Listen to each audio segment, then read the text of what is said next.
अगर आपने बीपीएससी, एईडीओ और पीएसएससी सीजीएल को टारगेट किया है और इस बार इस मंशा से टारगेट किया है कि किसी भी हाल में हमें अपना एक सीट पक्का करना ही करना है, तो यकीन मानिए द 15 मिनट शो जिसमें कि पढ़ाई होगी स्मार्ट तो सिलेक्शन होगा श्योर, ये शो आपके लिए डिजाइन किया गया है जो आपको एग्जामिनेशन के लिए तैयार करेगा और धीरे धीरे आपको इस बात का पता चलने लगेगा कि कितना स्पेशल और कितना जरूरी है ये सीरीज आपके लिए। नमस्कार दोस्तों, स्वागत है आपका आपके अपने परिवार परीक्षा हॉल्ट 24/7 पे। दोस्तों, द 15 मिनट शो का आज ये दूसरा सेशन है जिसमें कि हम देखेंगे विटामिन। आपने विटामिन बहुत अच्छे से पढ़ा भी होगा और नहीं भी पढ़ा है तो याद रखिएगा, इस सेशन के बाद विटामिन से आपको कोई भी सवाल नहीं छूटेगा और बहुत इंटरेस्टिंग लगेगा। विटामिन का टॉपिक ऐसे पढ़ा जा सकता है। चलो, अगर बात करें विटामिन द 15 मिनट शो आपके लिए क्यों स्पेशल है, क्यों जरूरी है, तो यकीन मानो ये आपको एग्जामिनेशन में कैसे रिवाइज करते हैं, कम समय में कैसे ज्यादा से ज्यादा कंटेंट रेडी करते हैं, ये सब कुछ के लिए आपको तैयार कर देगा। आपको कुछ नहीं करना, बस ये सेशन अटेंड करना है, सब कुछ हम आपके लिए करेंगे। 15 मिनट में आपके पास मैक्सिमम कंटेंट या यूं बोले एग्जाम से रिलेटेड सारे के सारे कॉन्सेप्ट आपके पास पहुंच जाएंगे, तो इसमें कोई गुरेज नहीं है। तो आज हम लोग विटामिन के टॉपिक को स्टार्ट कर रहे हैं। चलो देखते हैं विटामिन आखिर होता क्या है। अगर बात करें विटामिन की तो ये क्या है। विटामिन एक पोषक तत्व है, एक कार्बनिक यौगिक है, एक ऑर्गेनिक कंपाउंड है जिसकी जरूरत हमारे शरीर को कम मात्रा में होती है। लेकिन भाई साहब, छोटा पैकेट बड़ा धमाका है। कम मात्रा में जरूरत तो होती है लेकिन इसके बिना शरीर की गाड़ी एक स्टेप भी आगे नहीं चल सकती है। इसीलिए हम कहते हैं कि इसकी मात्रा तो कम जरूरत है लेकिन हमारे शरीर को इसकी बहुत ज्यादा जरूरत है।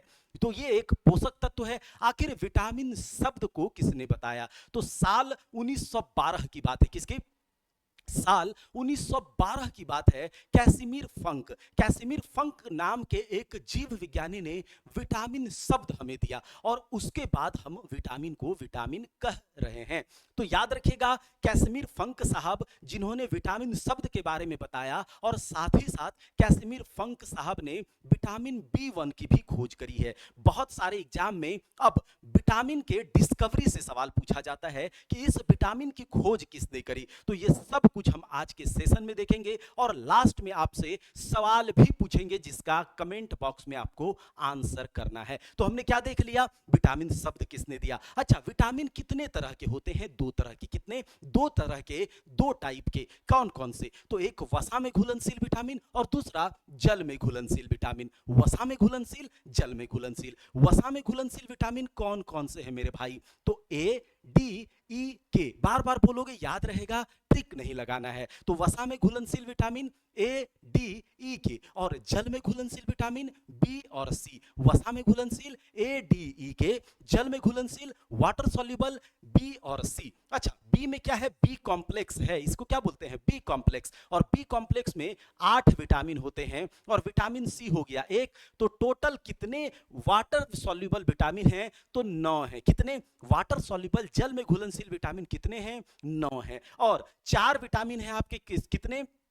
वसा में घुलनशील। तो टोटल कितने विटामिन हो गए? 13। याद रखना, 13 विटामिन एसेंशियल है हमारे बॉडी के लिए, तो 13 याद रखना है। दूसरा, हम क्या देखते हैं कि जो वसा में घुलनशील विटामिन होता है वो हमारे बॉडी में कहां पर जाकर स्टोर होता है? बहुत इंपॉर्टेंट है, लिवर में। कहां पर? यकृत में जाकर के स्टोर होता है फैट सॉल्युबल विटामिन। इसका मतलब अगर आपसे पूछेगा कि विटामिन ए कहां पर स्टोर है हमारे बॉडी के अंदर, तो वो कहां पर स्टोर रहता है? लिवर यानी कि यकृत में। दूसरा, अगर वाटर सॉल्युबल विटामिन हमारे बॉडी के अंदर उसकी मात्रा ज्यादा हो जाए तो फिर कैसे वो बाहर निकलता है? यूरिन के माध्यम से, क्योंकि यूरिन में वाटर है और वाटर में घुल करके वो बाहर निकल जाता है। एग्जाम से रिलेटेड क्वेश्चन है, फैक्ट है। तो और उसके बाद जो विटामिन B12 होता है उसको हम कहां से ले सकते हैं? तो मात्र एनिमल फूड से। अगर जो शाकाहारी व्यक्ति होते हैं उसको विटामिन B12 की कमी होती है क्योंकि एनिमल फूड खाएगा नहीं और एनिमल फूड से ही मात्र विटामिन B12 की कमी पूरी हो सकती है। चलो अब आगे देखते हैं। सबसे इंपॉर्टेंट ये वाला जो है सेशन आपको अटेंड करना है, यहीं पर याद करवा देंगे। तो विटामिन की डिस्कवरी से रिलेटेड सारे कॉन्सेप्ट देखते हैं। एक हम देखेंगे फैट सॉल्युबल और दूसरा वाटर सॉल्युबल। फैट सॉल्युबल कितने विटामिन? 4। ए, डी, ई के। विटामिन ए की खोज किसने करी? याद रखना विटामिन ए की खोज किसने करी? मैकुलम साहब ने। किसने? मैकुलम साहब ने साल 1913 में। विटामिन डी की खोज किसने करी? तो याद रखना मैकुलम और डेविस। देखो पूरा नाम याद नहीं रखना, आपको कुछ उसके टर्म पकड़ लेने हैं और फिर आपको आंसर आप कर लोगे एग्जाम में, ठीक है। हमने क्या कहा? विटामिन ए की खोज किसने करी? मैकुलम ने। किसने? मैकुलम ने 1913 में। विटामिन डी की खोज किसने करी? तो मैकुलम ने ही। अब अगर पूछेगा विटामिन ए और डी की खोज किसने करी? मैकुलम ने। और डी की खोज मैकुलम के साथ डेविस नाम के भी जीव विज्ञानी थे, तो याद रखना है। विटामिन ई की खोज किसने करी? इवांस। ई से इवांस, याद रखना। विटामिन ई की खोज करी इवांस और बिशप ने। किसने? विटामिन ई की खोज इवांस और बिशप ने। इवांस और बिशप ने। और विटामिन के की खोज किसने करी? हेनरिक डैम ने। किसने? विटामिन ए की के की खोज हेनरिक डैम ने 1935 में। कब? 1935 में। इंपॉर्टेंट क्या है कि विटामिन के की खोज करने के लिए हेनरिक डैम साहब को 1943 में नोबेल प्राइज दिया गया। याद रखोगे, विटामिन के की खोज करने के लिए हेनरिक डैम साहब को 1943 में नोबेल प्राइज दिया गया। इंपॉर्टेंट है, मार्क कर लेना। अगर बात करें अब वाटर सॉल्युबल विटामिन की, जिसमें बी कॉम्प्लेक्स है और सी है। बी कॉम्प्लेक्स में कितने विटामिन? 8 विटामिन है। 8 टोटल 8 विटामिन है। तो बी कॉम्प्लेक्स का जो पहला विटामिन है विटामिन बी1, इसकी खोज किसने करी? कैसिमिर फंक साहब। हमने कहा था कि कैसिमिर फंक साहब ने विटामिन शब्द के बारे में बताया और विटामिन बी1 की खोज भी उन्होंने ही की थी साल 1912 में। साल उतना मायने नहीं रखता, बस आपको खोज किसने करा ये ध्यान में रखना है। विटामिन बी2 की खोज किसने करी? तो याद रख लेना मेरे भाई, रिचर्ड। रिचर्ड ने विटामिन बी2 की खोज करी। विटामिन बी3 की खोज कोनराड ने करी। विटामिन बी3 की खोज कोनराड ने करी। विटामिन बी5 की खोज विलियम्स ने करी। किसने? विलियम्स ने करी। आप एक बार पीडीएफ देख लेना, वहां से याद हो जाएगा। विटामिन बी5 की खोज किसने करी? विलियम्स ने करी। विलियम्स ने करी। विटामिन बी6 और बी7 की खोज एक ही जीव विज्ञानी करते हैं। विटामिन बी6 और बी7 की खोज किसने करी है? पॉल ग्योर्जी। नाम याद रखोगे, पॉल ग्योर्जी। विटामिन बी6 और बी7 की खोज पॉल ग्योर्जी करते हैं। बी9 की खोज किसने करी? Lucy Wills. बी9 की खोज करी है लूसी विल्स। लूसी याद रखोगे, काम चलेगा। और विटामिन बी12 की खोज करी है अलेक्जेंडर और कार्ल। दो जीव विज्ञानी थे, कार्ल अलेक्जेंडर। ऐसे याद रखोगे, कार्ल फॉकर्स और अलेक्जेंडर टोड। लेकिन इतना याद रखना, कार्ल और अलेक्जेंडर ने मिलकर के विटामिन बी12 की खोज करी। और विटामिन बी12 एक ऐसा विटामिन है जिसकी पूर्ति केवल एनिमल फूड से करी जा सकती है। तो विटामिन की खोज हमने देख लिया। विटामिन सी सबसे इंपॉर्टेंट। विटामिन सी बहुत इंपॉर्टेंट विटामिन है हमारे बॉडी के लिए। तो विटामिन सी की खोज करी अल्बर्ट स्टेंज ग्योर्जी ने। नाम याद रखना है, अल्बर्ट ने। विटामिन सी की खोज करी अल्बर्ट स्टेंज ग्योर्जी ने। एक ग्योर्जी और थे, पॉल ग्योर्जी। विटामिन बी6 और बी7 की खोज करी थी। एक ग्योर्जी है विटामिन सी की, अल्बर्ट स्टेंज ग्योर्जी। अच्छा, इंपॉर्टेंट क्या है कि विटामिन सी की खोज करने के लिए साल 1937 में अल्बर्ट साहब को नोबेल प्राइज दिया गया। विटामिन के की खोज करने के लिए साल 1943 में किसको नोबेल प्राइज दिया गया था? हेनरिक डैम साहब को। तो ये टोटल डिस्कवरी याद रख लेना मेरे भाई, और बार बार आप घुमा फिरा करके देख लेना, याद हो जाएगा। आगे देखते हैं कि कैसिमिर फंक ने विटामिन शब्द दिया और बी1 की खोज करी। मैकुलम ने विटामिन ए और डी, विटामिन ए और डी दोनों की खोज किसने करी? मैकुलम ने। लेकिन डी में क्या है? एक और जीव विज्ञानी थे जिसको हमने डेविस कहा। डी से डेविस। बी6 और बी7 दोनों की खोज पॉल ग्योर्जी ने करी। और बी9 की खोज किसने करी? लूसी विल्स ने। नोबेल प्राइज की अगर बात करें तो विटामिन सी और विटामिन के की खोज करने के लिए नोबेल प्राइज दिया गया है। विटामिन सी की खोज करने के लिए किन्हें? अल्बर्ट साहब को दिया गया 1937 में। और विटामिन के की खोज करने के लिए 1943 में किसको? हेनरिक डैम साहब को दिया गया। कोई दिक्कत नहीं मेरे भाई। आगे चलो, अब हम देखते हैं एक एक करके सारे विटामिन को कि प्रमुख विटामिन, उसके सोर्सेज क्या हैं और उसकी कमी से होने वाले रोग। यहां से सवाल पूछा जाता है। और एक चीज याद रखना, पूछा जाता है रासायनिक नाम। विटामिन ए इसे कहते हैं रेटिनॉल। विटामिन ए इसे कहते हैं रेटिनॉल क्योंकि ये रेटिना को सुरक्षित करता है, क्योंकि ये रेटिना को सुरक्षित करता है और रेटिना में रोडोप्सिन रेटिना में रोडोप्सिन का ये फॉर्मेशन करवाता है, जिसके कारण आंखों की जो रोशनी है वो बनी हुई रहती है। तो ए से क्या याद रखोगे? विटामिन ए को आंख से याद रखना कि आंखों की जो रोशनी है, जो रेटिना को सुरक्षित, रेटिना को बनाए रखने का काम कौन करता है? ये रेटिनोल करता है। विटामिन ए जिसका रासायनिक नाम रेटिनॉल है, आंखों की रोशनी बनाए रखने में ये हेल्प करता है। अगर इसकी कमी हो जाए, विटामिन ए की कमी हो जाए तो क्या होगा? आंखों से रिलेटेड बीमारी हो जाएंगी जिसको रतौंधी कहा जाता है। और एक बीमारी है जीरोफ्थैलेमिया। तो कितना याद रखोगे? विटामिन ए रेटिनॉल, कमी से होने वाला रोग रतौंधी, नाइट ब्लाइंडनेस और जीरोफ्थैलेमिया। याद रखना, नाइट ब्लाइंडनेस, जीरोफ्थैलेमिया। इसकी खोज किसने करी? मैकुलम ने। विटामिन ए की खोज किसने करी? मैकुलम ने। याद रख लोगे। अच्छा, अगर बात करें विटामिन ए वसा में घुलनशील विटामिन है, तो ये कहां स्टोर होगा? ये स्टोर होगा लीवर में। लीवर में कहां स्टोर होगा? लीवर में स्टोर होगा। अगर सोर्सेस की बात करें कहां कहां से मिलता है, तो क्या?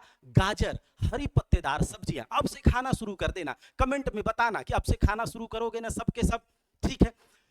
खाते होगे लेकिन और ज्यादा खाना शुरू कर देना। गाजर, हरी पत्तेदार सब्जियां और लीवर, यकृत से भी क्या है? जो मांसाहारी लोग हैं, लीवर हम नहीं है मेरे भाई। तो अगर बात करें कि जो लीवर में स्टोर होता है विटामिन ए, और जब लीवर को खा लोगे, लीवर को कोई खा लेगा तो उससे भी उसको विटामिन ए की कमी पूर्ति हो जाएगी। तो लीवर यानी यकृत से विटामिन ए, चूंकि हर कोई के यकृत में विटामिन ए जाकर स्टोर होता है, तो यकृत हो गया।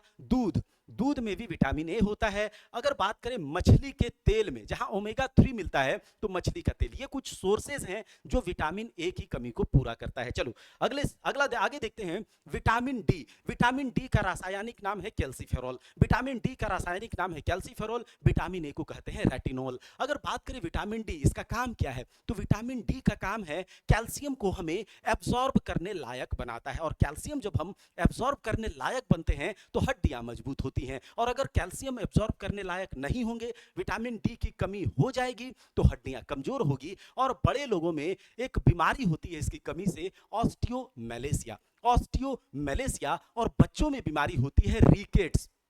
याद रहेगा, बच्चों में बीमारी होती है इसकी कमी से रिकेट्स, बड़ों में बीमारी होती है ऑस्टियोमेलेसिया, हड्डियों से रिलेटेड बीमारी है। अगर बात करें इसके सोर्सेज की, तो सबसे इंपॉर्टेंट है सवेरे के टाइम पे विटामिन डी अगर अपने बॉडी में इनटेक करना है तो धूप खाओ। धूप, मछली का तेल, अंडा, तो धूप ले लो, विटामिन डी पूरा हो जाएगा। अभी क्या करते हैं लोग, दिन में 8-9 बजे तक सोए रहते हैं, तो विटामिन डी की कमी हो जाती है क्योंकि वो वाला धूप नहीं मिल पाता है। अगर बात करें कि इसकी खोज किसने करी, तो विटामिन डी की खोज भी मैकुलम ने करी थी। और डी से डेविस, तो डेविस भी याद रख लेना है। कैल्सीफेरॉल कहते हैं। विटामिन ई को कहते हैं टोकोफेरॉल। विटामिन ई को कहते हैं टोकोफेरॉल। और विटामिन ई का काम है हमें हमारे बॉडी में एंटीऑक्सीडेंट की कमी को पूरा करना। और सबसे इंपॉर्टेंट, फर्टिलिटी, प्रजनन क्षमता को क्या करता है? मजबूत करता है विटामिन ई। इसे ब्यूटी विटामिन भी कहा जाता है।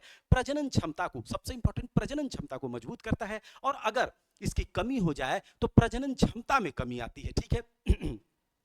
जनन क्षमता में कमी आएगी, और जनन क्षमता में कमी आने का मतलब है जननांग की कमजोरी, पेशियों की कमजोरी, ठीक है? अगर इससे विटामिन ई को लेना है अपने बॉडी में, तो क्या क्या खाना होगा? नट्स, वेजिटेबल ऑयल्स, तेल, गेहूं, अंडे की जर्दी, सोयाबीन। इंपॉर्टेंट है नट्स और वेजिटेबल्स। अगर बात करें विटामिन ई की खोज किसने करी? ई से इवांस और बिशप, याद रख लेना। ई से इवांस, बिशप, ये याद रख लेना। विटामिन ई की खोज इवांस और बिशप ने करी। और टोकोफेरॉल कहते हैं विटामिन ई को। अभी तक हमने क्या देखा? ए को रेटिनॉल, डी को कैल्सीफेरॉल और ई को टोकोफेरॉल। आगे देखो मेरे भाई, के को, विटामिन के का नाम क्या है? रासायनिक नाम नेफ्थोक्यूनोन।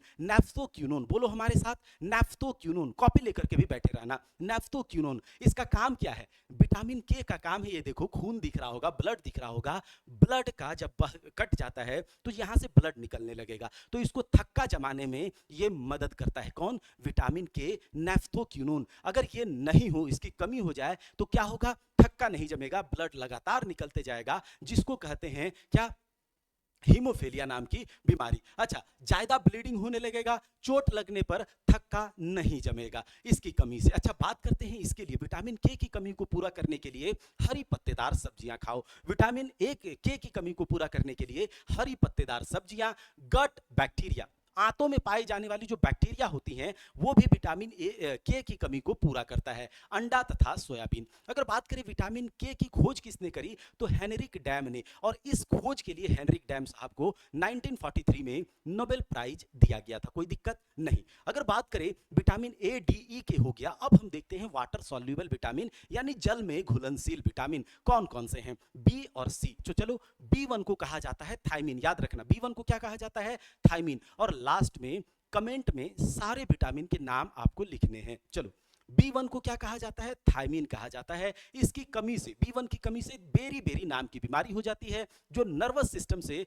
नर्व से रिलेटेड बीमारी है। ठीक है, तंत्रिका तंत्र से। तो यहां क्या हो गया, कमी से बेरी बेरी, बी1 थायमीन, कमी से बेरी बेरी होता है, वृद्धि भी अवरुद्ध हो जाती है। उसके बाद अगर बात करते हैं विटामिन बी1 के स्रोत की, तो सेरेल्स यानी कि अनाज और पल्सेस, दाल, फलियां, अनाज, ये सब जो है विटामिन बी1 की कमी को पूरा करता है, सोयाबीन, दूध, ये सब। चलो, अगर बात करें विटामिन बी2 का रासायनिक नाम क्या है, राइबोफ्लेविन। विटामिन बी2 का रासायनिक नाम क्या है, राइबोफ्लेविन। इसकी कमी से किलोसिस नाम की बीमारी हो जाती है। कौन सी, किलोसिस नाम की बीमारी हो जाती है। इसको कहते हैं मुंह या होठ का फटना। तो इसकी कमी से किलोसिस नाम की बीमारी होती है। और इसके जो स्रोत के बारे में बात करें तो दूध हो गया, अंडा हो गया, पनीर, यीस्ट, मांस, पत्तेदार सब्जियां। सबसे इंपॉर्टेंट है विटामिन बी2 को कहते हैं राइबोफ्लेविन, कमी से किलोसिस नाम की बीमारी होती है। अगर बात करें बी3 की, तो इसको नियासिन कहते हैं, इसकी कमी से पेलाग्रा नाम की बीमारी होती है। बी1 की कमी से बेरी बेरी, बी2 की कमी से किलोसिस, और बी3 की कमी से पेलाग्रा। बार बार सवाल पूछा गया है, याद रख लेना।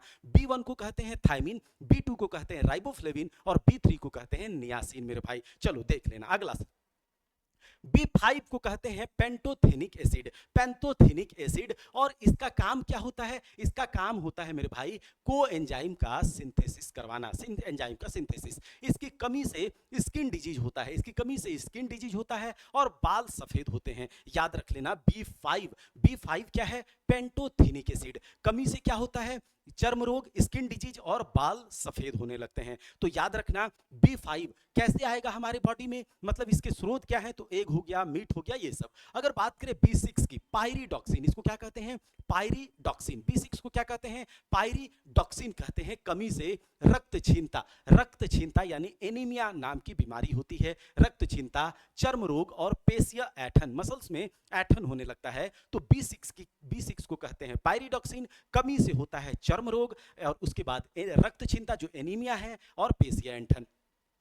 स्रोत वही है, एक बार देख लेना पीडीएफ को। अगर बात करें बी7 को कहते हैं बायोटीन, बी7 को कहते हैं बायोटीन। और बी7 की कमी से हेयर लॉस होने लगता है। क्या, हेयर लॉस होने लगता है, बाल झड़ने लगते हैं, टूटने लगते हैं, और स्किन से रिलेटेड प्रॉब्लम होता है, स्किन से रिलेटेड प्रॉब्लम होता है। और इसके स्रोत आप देख लेना। अगर बात करें बी9 की, तो बी9 को कहते हैं फॉलिक एसिड। फॉलिक एसिड की कमी से याद रखना एनीमिया, रक्तहीनता। अगर बात करें न्यूरल ट्यूब डिफेक्ट, मतलब कि न्यूरॉन से रिलेटेड, तंत्रिका तंत्र से रिलेटेड भी यहां पर क्या होता है, बीमारी आती है, उसमें भी डिफेक्ट होता है। तो बी9 को कहते हैं फॉलिक एसिड। और फॉलिक एसिड रक्तहीनता, कुंठित वृद्धि यानी कि वृद्धि में भी अवरोध उत्पन्न होने लगता है बी9 की कमी से।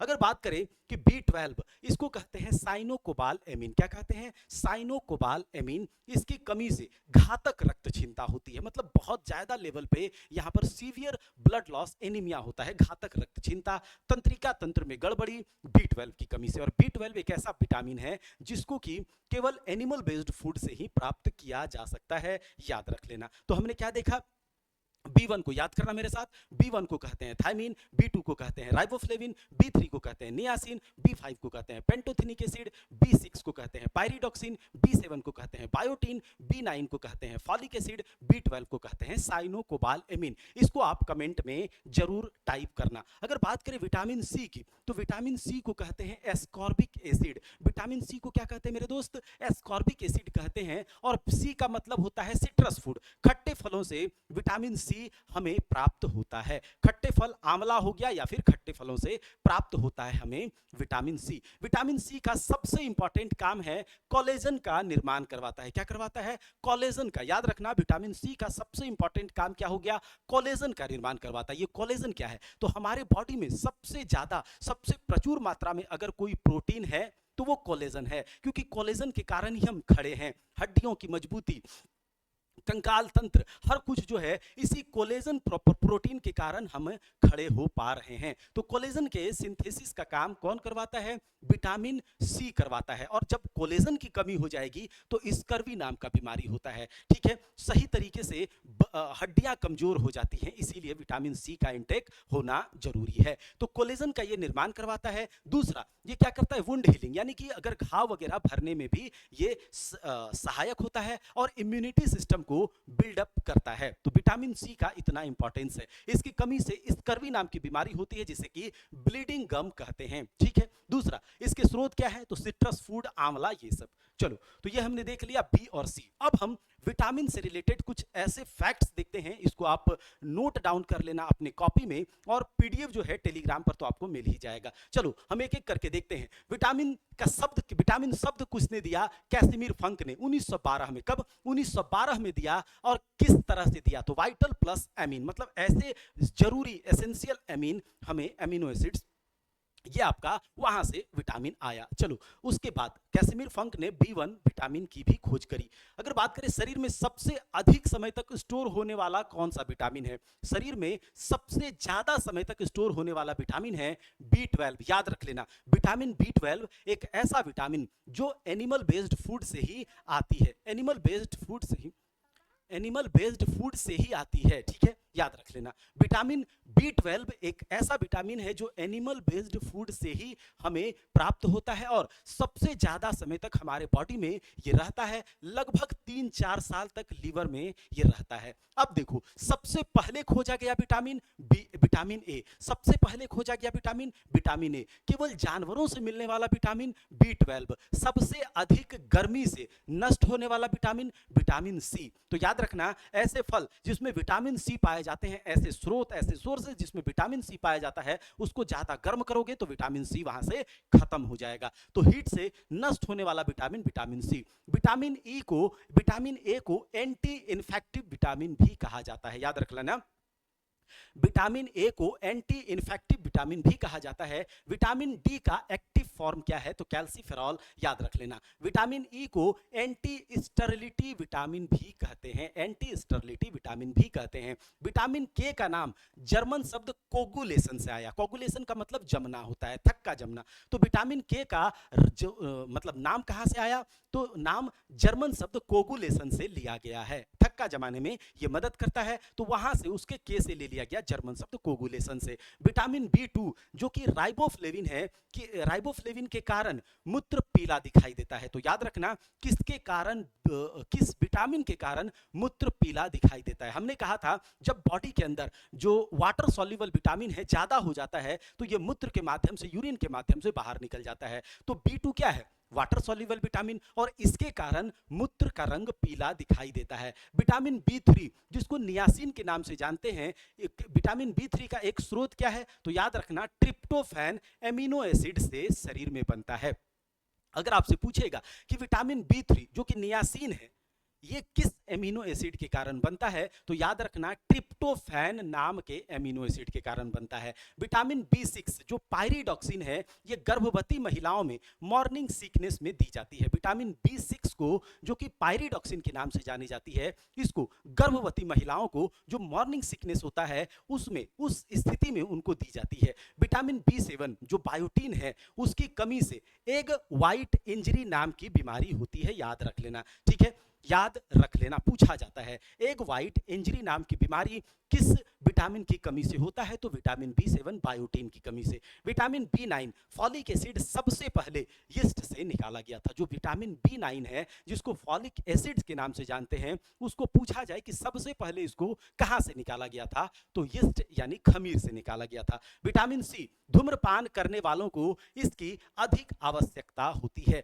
तो अगर कोई धूम्रपान करते हैं ज्यादा, तो वो ज्यादा से ज्यादा विटामिन सी एब्जॉर्ब करना स्टार्ट कर दे। आगे ध्रुवीय भालू जो पोलर बियर होता है, इसके लीवर में इतना ज्यादा विटामिन होता है कि इंसान अगर इसको खा ले तो याद रखना एक बीमारी होता है हाइपर विटामिनोसिस, और इससे इंसान की मौत भी हो सकती है। अगर बात करें अफ्रीका के कुछ क्षेत्रों में मक्का आधारित भोजन करने वाले लोगों में क्या पाया जाता है, पेलाग्रा बहुत अधिक पाया जाता है। पेलाग्रा आपको बताना है कि कौन सी विटामिन की कमी से होता है।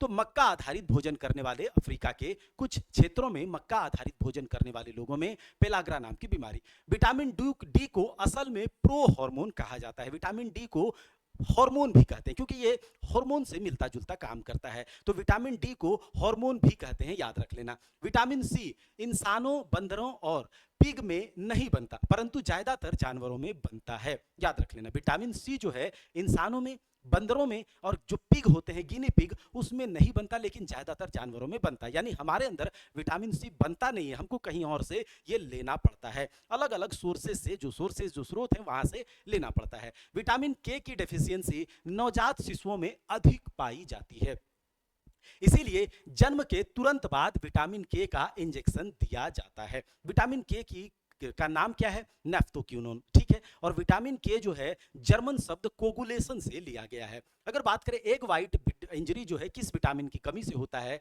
तो विटामिन B7 जिसे बायोटीन कहते हैं। तो ये विटामिन हमने देखा, आप एक बार अच्छे से इसको वीडियो को घुमा घुमा कर देखना, क्योंकि ज़्यादा समय हम इसमें नहीं दे सकते हैं, बहुत कुछ हम लिख नहीं सकते हैं, आपको रिवाइज करवाना है, कम से कम समय में सारे के सारे फैक्ट्स आपको देने हैं। और धीरे धीरे जैसे ये सेशन आगे बढ़ेगा, टाइम थोड़ा कम होते जाएगा और कम समय में हम बहुत सारी चीज़ें आपको देंगे, ठीक है। चलो, तो ये हमने आज विटामिन के सारे कॉन्सेप्ट देखे हैं। अब आपसे हम कुछ सवाल पूछेंगे।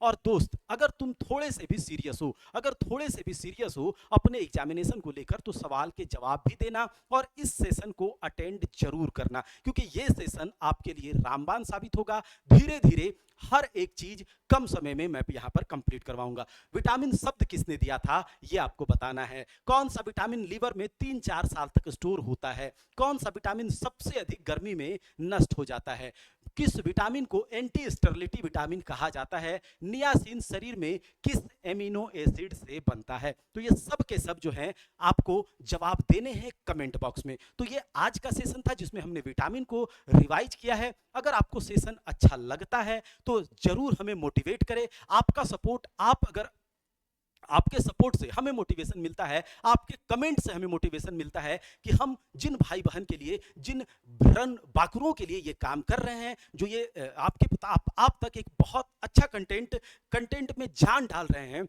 वो मतलब खुश है या फिर नहीं। अगर आपको लगता है तो आप जरूर वीडियो को लाइक कीजिएगा और ये इस वीडियो को बिहार के या फिर जो भी एग्जामिनेशन की तैयारी करते हैं वहां तक पहुंचाने की जिम्मेदारी आपकी है। चैनल पर अगर नए हैं तो सब्सक्राइब जरूर कर लेना मेरे भाई, और सब्सक्राइब करके जैसे मंदिर में जाने से पहले घंटा बजाते हो, वैसे ही चैनल पर आते ही घंटा मतलब बजा हुआ होना चाहिए, तो घंटा बजा देना मेरे भाई। और हाँ, इस सब पीडीएफ के लिए अभी आपको टेलीग्राम ज्वाइन करना होगा। हाँ, कुछ दिनों में परीक्षा हॉल 24/7 का एप्लीकेशन अपडेट हो जाएगा, वहां पर भी सारी की सारी चीजें प्रोवाइड कराई जाएंगी। तो ये टेलीग्राम चैनल को कहां से ज्वाइन करोगे, कमेंट में पिन कर दिया जाएगा टेलीग्राम चैनल का लिंक, वहां से ज्वाइन कर लेना। तो मिलते हैं अगले ऐसे ही किसी तड़कते भड़कते सेशन में, तब तक के लिए जय हिंद, जय भारत।